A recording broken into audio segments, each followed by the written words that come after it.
introduction. And of course, thank you. Nothing ever happens because of one person. We're all working in a network. And I'm really glad to start my weeks like that. So I'm Naama and I'm calling from Berkeley, California. For me, it actually is the beginning of Monday at 9 a.m. Of the new week. And as we all know, our weeks are in maybe it's longer, but I think definitely in a lot of our lives in the last year and a half, just like there's a lot of kind of like crisis and crashes that are um, are so uh, disrupting all the time. And the question is like, how can we anchor and what can we do for our well-being? But as I mentioned last time, for me, the question really came up more strongly in the last year and a half because the transition from Shabbat to the weekdays and from the weekend to the work days can always be a little hard, but it's even harder um, when you're going into something that feels like it can always be a little bit of a chaos. Um, so what we're doing together is anchor Ogen. We are just remembering the sources and resources that we already have. And as we mentioned here already before, there are three things that people do in face of crisis, in face of shocks. And the three things are action, we're doing something, right? If there's something shocking, I might want to, when COVID started, right? Everybody were like, I have to go get food. Remember these like lines before that. So there's an action, I'm going to do something. There's an emotional engagement, so I might feel all kinds of things. Um, And depending on the shock, it could be something shockingly surprising good or shockingly surprising bad, but I can feel one of many emotions. So there's an emotional engagement with the thing, the shocking thing that is happening. And then there's like also a distancing. So sometimes I'll just kind of like take space from it. I'll I'll go watch TV. I'll go walk somewhere. I'll get under the covers and forget, try to forget about this shocking thing that has happened. These are three things, and they can happen in a healthy or an unhealthy way. Um, and health unhealthy way, of course, is like to disconnect ourselves from reality, to not be fully there for our emotions, to act too much or to act too little. And a healthy way is to try to balance these things. Of course, there's no formula here. And what we're trying to do in here in Anchor is really to make an act of um, a learning, and we're going to do some writing. And hopefully, if you can, you should have your little cup of something to drink to will connect to our body. Um, so these will be actions that include that uh, contain in them emotional engagement. We'll try to pay attention to our emotions for sure and work with them. And um, and in doing this action, in coming here, we're distancing ourselves from the world for just a second, for just a half hour in the beginning of the week to find this grounding and to go further into the week in a different way. So one, we're coming here to this sacred place and we're going to in a moment move over the threshold, and we're doing it with a little bit of journaling. But we're coming here to gather in a sacred place. Two, we're always I mention every time these three things that in face of shock, there's there's the action, there's the emotional engagement, and there's the distancing. And just to remember this can already be helpful. Just ask yourself, oh my gosh, I feel a little shocked. What can I do? What's an action that could be helpful for me? How can I just acknowledge my emotions for just a sec? What can I do to distance myself if I need a moment away from it before I'm acting? So just to have these like three tools in the head, I think for me is already helpful. And just to remind ourselves in the beginning of the week that they're available. And even if it's just 2 minutes of distancing, and even if it's just a cup of tea as an action, and even if it's just saying to myself, I feel something, or writing it to myself. This is already so much. This is already anchoring and grounding. We are able to ground into our energy, our frequency, as we called it here. And when we do that, something shifts in our energy. And it's not only good for us, but it's good for others as well. So, one, sacred space. In a moment, we'll step in. Two, we have these three tools: action, emotional engagement, and distancing. Three, we said that we're doing this anchoring for ourselves, but also in the context of us being part of like a bigger thing called the people of Israel.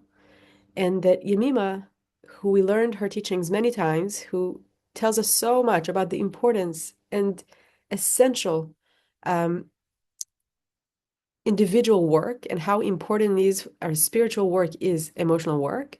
This is how she teaches us all the time, right? To turn to ourselves is a spiritual work. To be who we are is a spiritual work. To agree to who I am is a spiritual work. There's a soul already put in me by God, just to attend to it, just to remember that it's there, and to then do whatever I do from that place is already spiritual work. But in these times where we feel so strongly that we're part also of people, whether we like it or not, Yemima also offers us another teaching about what it means to do this individual work as part of people. So these are our three introductions. And let's now step into our sacred space. So let's take 1 minute to do a little bit of journaling. So if you have a pen and paper, that will be excellent. Um, and we're going to take a minute and then I'm going to call us back. And our question as always is, what is moving in me? What is moving in me? What's going on for me today? What's on my mind? If there is something spinning for me, what is it that I can write it on the paper and leave it in the threshold before I'm stepping into this space? So I'm repeating just one more time. What's moving in me? What's going on for me this morning? And if there's something that is spinning too fast, how can I just write it in a few words on the paper? What is it? Write it. It doesn't need to be beautiful writing, just like the most simple stream of thoughts, and leave it there at the threshold before we're entering our learning. I'm going to journal too, and I'm going to call us back in a minute.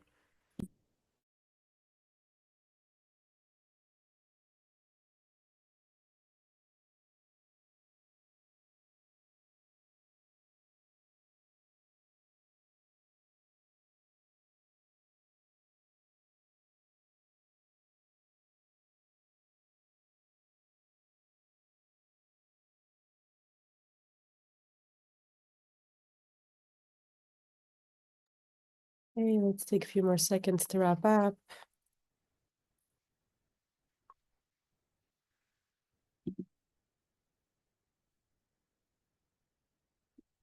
Okay, great. Um, I'm going to start with uh, a short sentence, and then we're going to talk about, we're going to do a little bit of writing and we'll move on. So let's write together. So I'm going to dictate, and in Yemima's learning, we always try to let the words go through our body. Really pay attention to the body, how the body feels today too, as we're stepping into this work. So the words go through the ear, into the body, and to the hand. No need to think about them, just write them as they come, and then pay attention to what speaks to you. I'm going to do one sentence, we're going to talk about it, and then I'm going to do a second sentence. An insight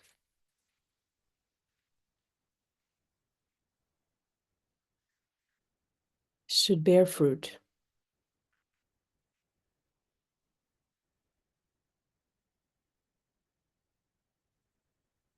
or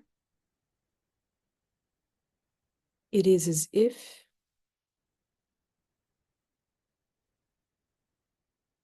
it never existed.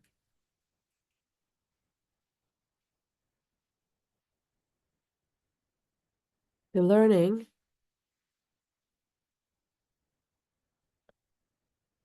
aspires to be Implemented.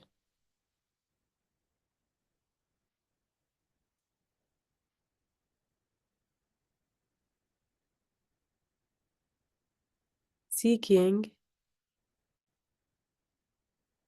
deep understanding will not bring it down to earth.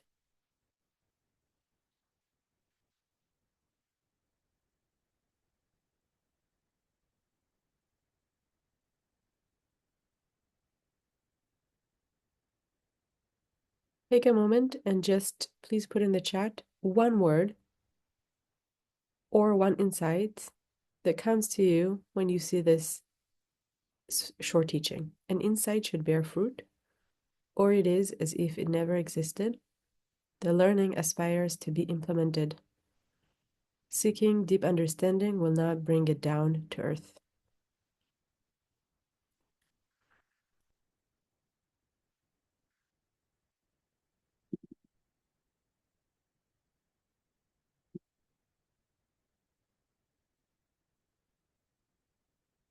An insight should bear fruit.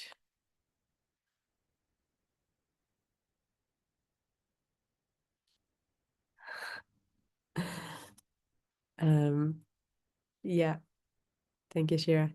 Um, okay, you're welcome to put in the chat one word that spoke to you. Um,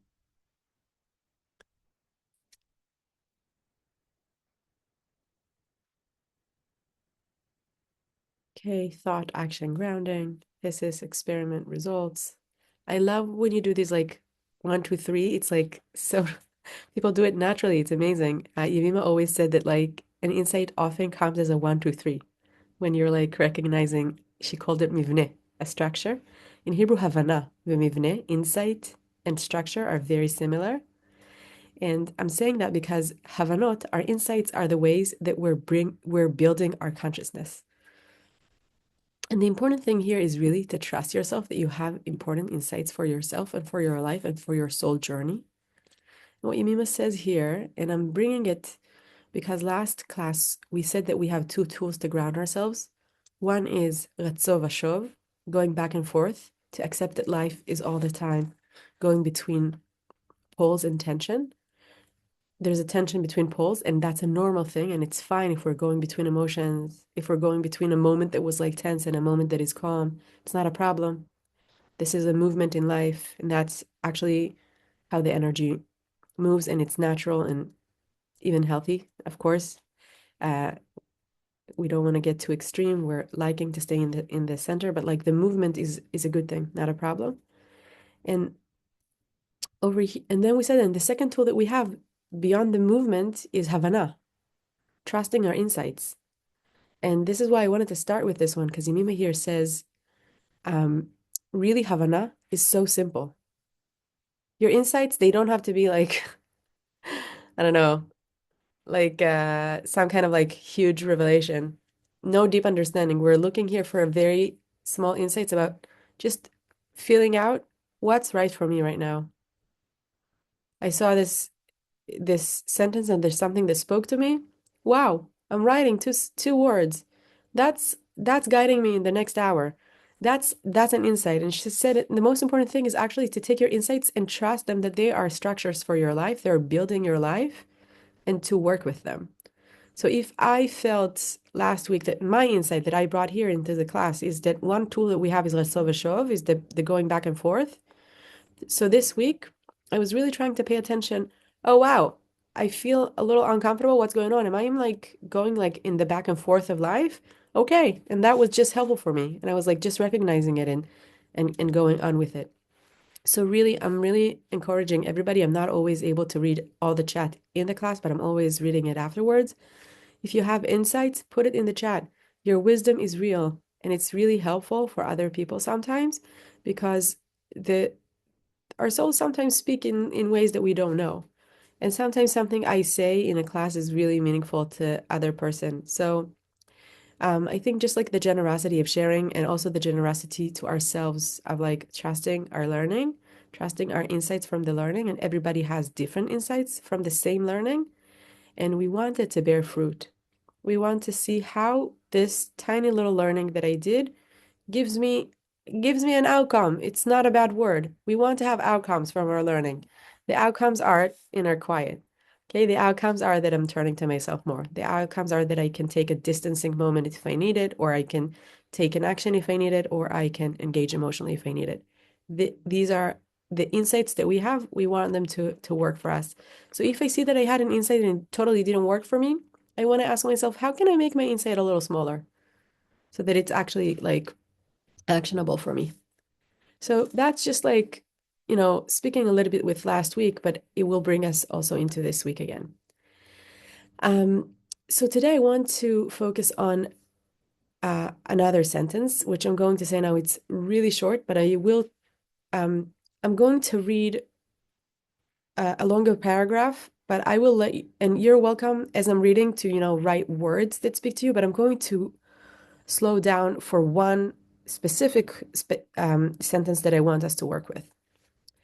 So, Yemima in this part, she says, she's saying to us, even when things are really hard for the people of Israel, and we read it last time, and she wrote it before Pesach, but many years ago in the 90s, there were a lot of terror attacks at that point in Israel, and she was writing, even when like the feelings are so heavy and you're feeling like, oh my gosh, things are so bad, what's going to happen?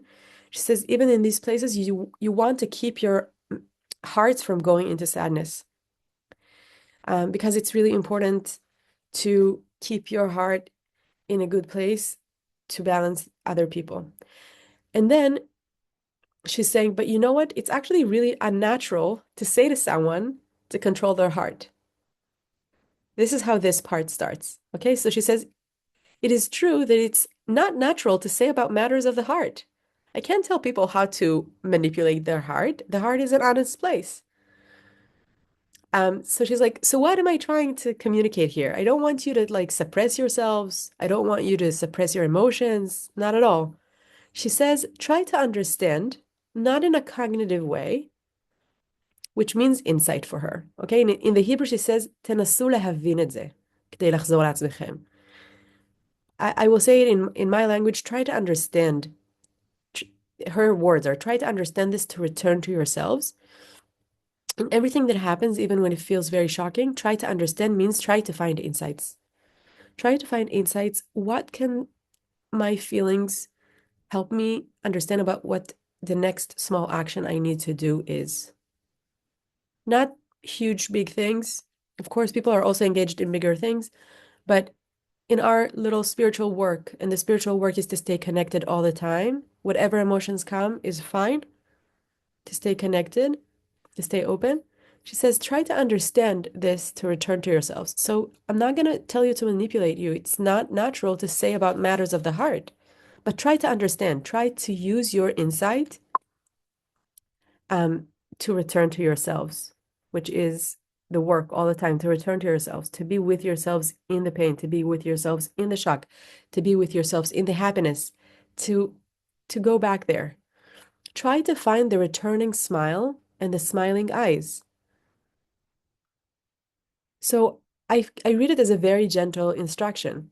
Try to find, if you can, sometimes we can't, try to find the returning smile and the smiling eyes, especially when things are hard, right? It's fine, it's hard, but she says try to find, try to find, if you can, the returning smile and the smiling eyes, and then the heart will smile from within understanding. Again, in the Hebrew, "Mehalev az yichayech mehavana." The heart will smile from your insight. No one can tell your heart what to do. You're the only one that can tell your heart what to do.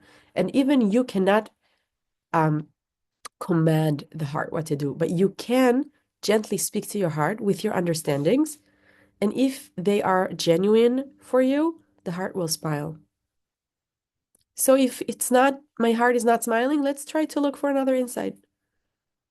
But to allow ourselves to do this work of like, oh, something's happening. What am I understanding from it? I read something and there's something that speaks to me. What do I understand from it? And how can I introduce it to my heart and see if my heart can smile from within the understanding, from that insight? Understanding, insight, in Hebrew, Havana. And Havana in Hebrew is a word that is built on the root of bet nun, which means children, which means we're really constantly in Yemima's mind, we're constantly being created or creating ourselves. Our soul is alive and we're constantly giving birth to insights. We're constantly renewing. So there's all the time the work of the insights is like all the time to understand what's right for me now, what's right for the situation here now, how can I be flexible with what's happening now. So next she says, soft and flexible speech, giving to those who need. She says, in times of like turmoil, sometimes we can get like pretty harsh with people around us because we feel very, stuffed with emotions and with like, she says, if you can find your insights and speak to your heart so that your heart can smile, then try to also have soft and flexible speech. Again, not to force yourself emotionally, never in Yemima, never to force yourself emotionally. But can you find in yourself a place where you were closer to yourself? You're like saying to yourself, okay, it's okay what I feel right now. I can work with it. I can be with it in this way or the other, the insights that I have. And then to try to have soft and flexible speech with people around you and to give that speech to those who need it.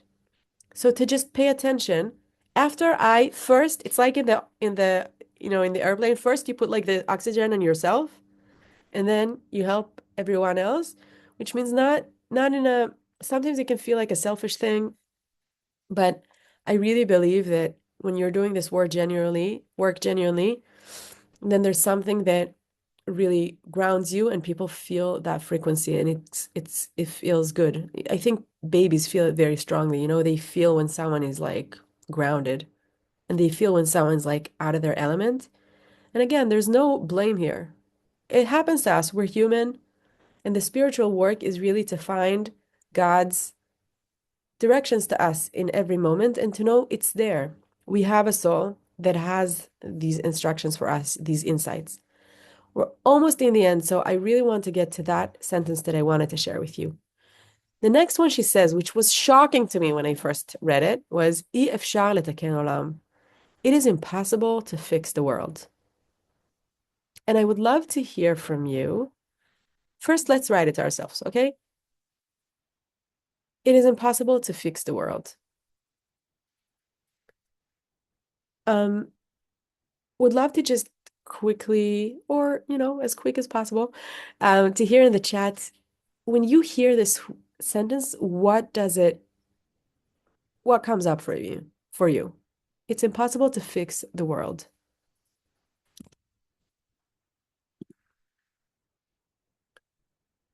Hey, sorry, going back to the chat. Um, Relief. So agree. Um, at best, we can change ourselves possibly by myself. I can only fix myself. Fixing is not our job. Sad but true. But should we try?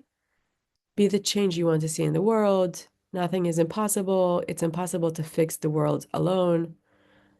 Truth, sad, overwhelmed because I want to fix it. Grief, but we need to keep trying to improve. Letting it slide doesn't always seem like the correct response, yet small bites are better.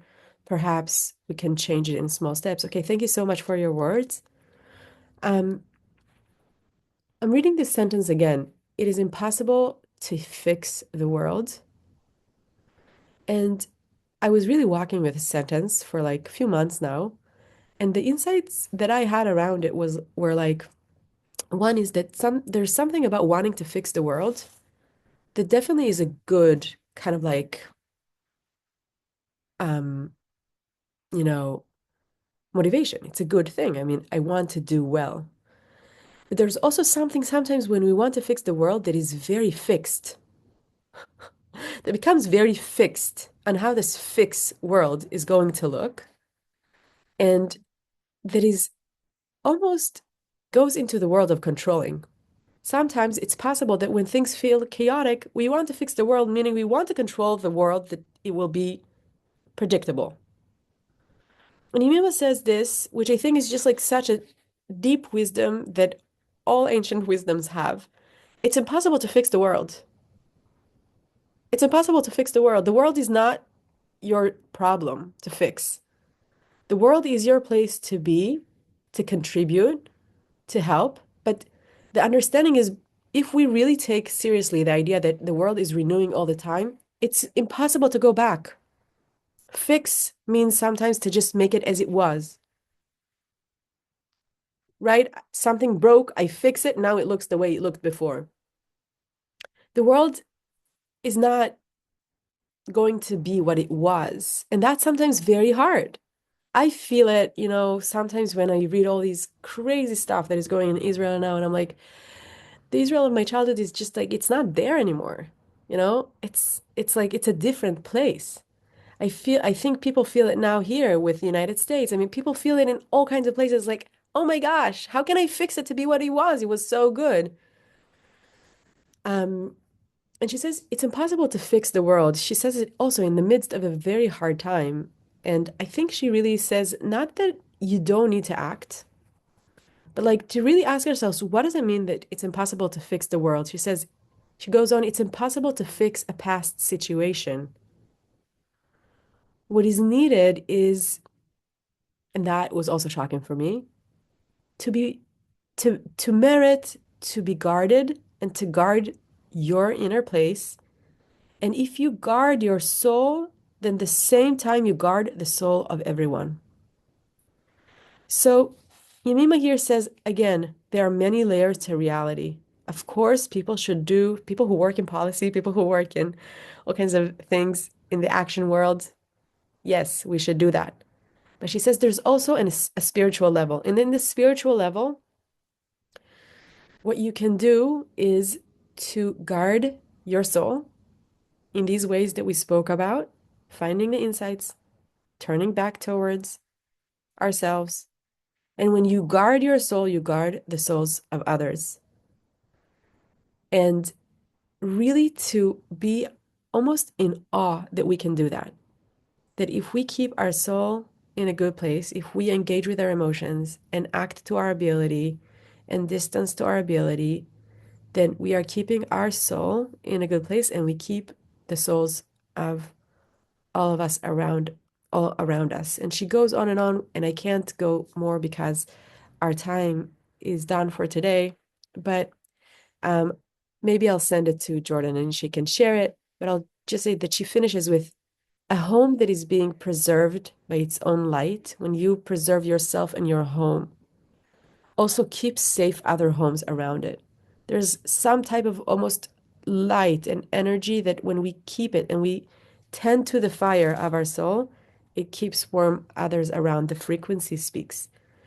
So, um, I would, I know, Jordan, I see your face. I would ask just everyone to put in the chat one word, one insight that they're gonna walk with for the week, that's gonna anchor them for the week, and then Jordan will close. So we're gonna take 30 seconds. Just put one word of intention, something you want to walk with. You don't have to fully understand it yet, but something that kind of like resonates with you, speaks to you, that you want to walk with for the week. And I'm gonna look at it. Thank you for your words and for your presence. And Bezrat Hashem, it should be an anchored week, whatever it will be like. Come back, my light, Havana, reflect, practice a returning smile, reblossom. And yes, we will share. Thank you so much.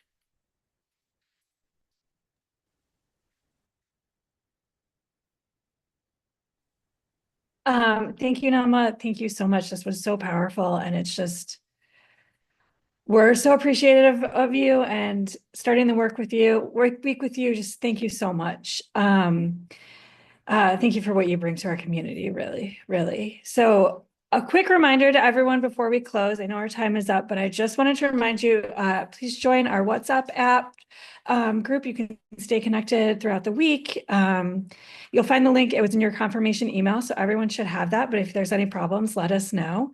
The video recording will be shared soon. And we also hope that you can join us next Monday for our next session here.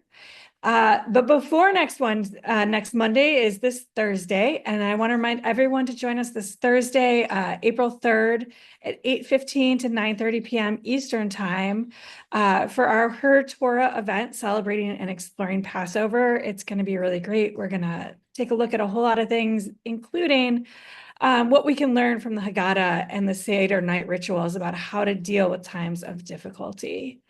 So again, thank you everyone for coming, for centering our week. Really appreciate it. And we will stick around for just a couple of minutes if anyone has any questions or wants to bring anything up. And if not, we will see you hopefully this Thursday and again next Monday. So thank you so much.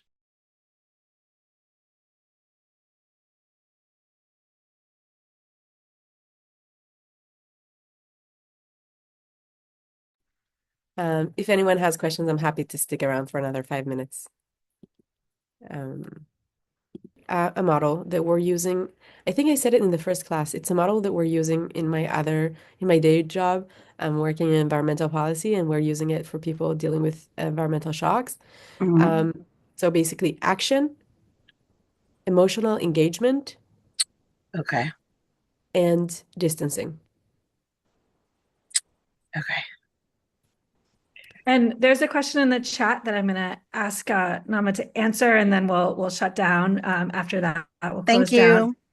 Thank you, thank Thank you you. for taking your time to do this. Yeah. Someone's saying, Shoshana is saying that they don't understand this part of the quote you shared earlier. What does it mean in practice? Seeking deep understanding will not bring it down to earth. Can you offer just a minute of wisdom? I know we're running out of time. Yeah. Also, I see the questions about the 1 second. I'm going to remove myself from the spotlight so that we can be together.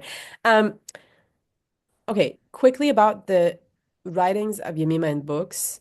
If you read Hebrew, yes, there is a great book by Aluma Lev, um, which so highly recommend. If you don't read Hebrew, then I think the best options at the moment are Yael Unterman and article about Yemima the and the article that I wrote with Hanasha Kapnick about feminine spirituality. I think these are the things that I know that are in English. If people want more academic stuff, there's also writing from Tzipi Koifman about Yemima herself. Yemima is a contemporary Hasidic tzaddik. So um, these are the things I know of in English. Um, as for the sentence about the understanding, seeking deep understanding will not bring it down to earth. I think for me, what it means is like, for example, if something happened to me, um, let's say I'm like, there's someone in my community that just like drives me crazy. Real story, okay? Someone in my community drives me crazy. Um, now I can seek like deep understandings. That means like I'm gonna say, oh, the Ramban says this and the Rambam says that, and like, and the Buddha says this, and like to go into all kinds of like very deep places, which are great places, but in a way, kind of like is a way for me to get away from having my own insights about what's right for me to do at this point.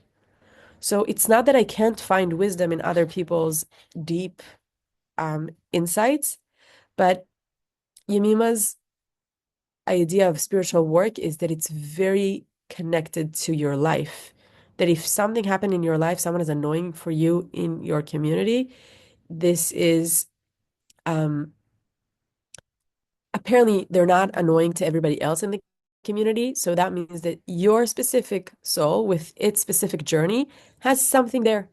And therefore, you want to ask yourself, okay, when I read this beautiful Rambam or this beautiful Buddha, like what is an insight for me that I feel like I can work with when I meet this person next time? I'm not going to be like kind of like in my mind too much. It really has to be embodied.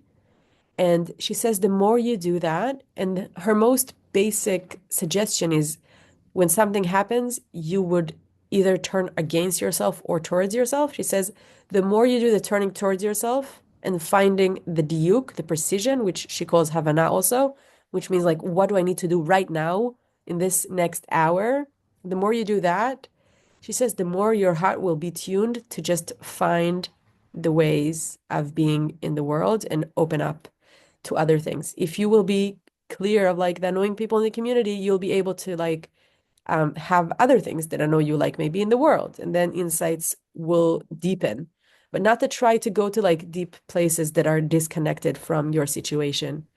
Um, I hope that's a little clearer. Is that helpful? I don't know who asked the question. Yeah? Great. Okay, so we'll see you here hopefully Can I next just add one Monday. little thing to that? I'm so sorry. It Yeah, almost seems like it's bringing to the work an anticipation that going into the world will bring about situations and people, and that we can use these insights also in preparation for those. right. So it's Yeah, not just going in the world and living your day and letting it come, and oh, then we are emotionally reactive because we also don't like it or surprised by it. It's almost like as we gather the insights, we reflect, use this next time I'm in right, a situation because it's going to come probably. right. And I think that in a way, the work that we do here, anchoring every week, is exactly that kind of thing. I mean, yes, she has, I can go on and on about it, and I see Jordan's face again. Um, so I'll just say, like, Yemima thinks that it's not a problem that you have all kinds of like, anger issues or like sadness. She's like, it's not a problem. It's just, it's your work. Um, so of course, sometimes it's really hard. But there is a way to work. I mean, when I started teaching Yemima, I always called it like the emotional pelvic floor. She's like, it's a lot of small movements that make it work. So I really also recommend if you are interested in this kind of work, there are 4 classes that we recorded for SVIVAH, Introduction to Yemima. And over there, I'm giving a lot more information about the ways that she suggests to work. Specifically, I think the third and the fourth classes, we really have like exercises. Um, yeah. So I think we'll What is hold Yemima's full here. name? What is Yemima's full name and her title? Her full name is Yemima Avital, Okay. and I don't think she had a title. She was just like I don't know, righteous person that people came to for healing. Are those recordings on YouTube? Jordan, I'm asking you. Oh, I believe oh, so, yes.